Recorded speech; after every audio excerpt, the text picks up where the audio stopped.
ជំរាបសួរពុកម៉ែបងប្អូនអ៊ំពូមីងបាទឥឡូវពងចូលក្លេកូនពៅទៀតទេពងគេកុកចង់តាណាទៀតហ្នឹង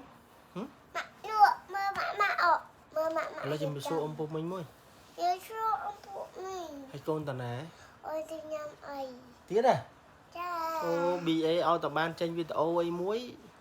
ទៀមទាញ៉ាំអីហ្មងអ៊ំពូមីងនំហូយអូយកចិត្តទៀតដល់មកយកចិត្តទៀតហើយមើលអរគុណពុកម៉ែបងប្អូនអ៊ំពូមីងហ្មងអរគុណអ៊ំពូមីង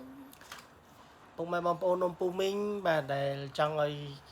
admin តលេងអ៊ំពូមីងវិញកុំភ្លេចណាចូលក្នុង profile ឬក៏ page របស់អូនណាណា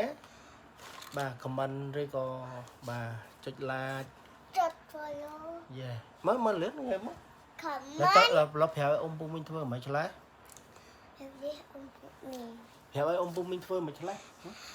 អូនអីអ៊ំពូមីងឯងជួយតិនអាវ៉ាន់អូនហើយមិនទៀតចុចហើយចុច follow ចុច like ហើយចុច comment អញ្ចឹងអូ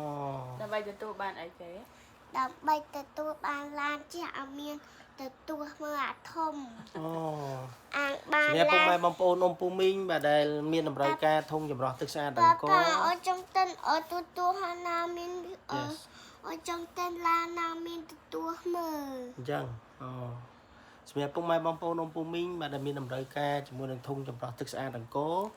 បាទអាចតាក់ទងមកពេកអូនចេនីហៅណាណាកូនពៅក្បាលខូច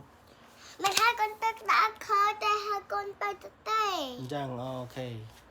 បាទនឹងមានកាដូជូនឲ្យការបញ្ចុះតម្លៃពិសេសផងដែរអ៊ំពូមីងហើយជំរាបលាអ៊ំពូមីងមួយជម្រាបលាអ៊ំពូមីងអូខេបាយបាយបាយបាយ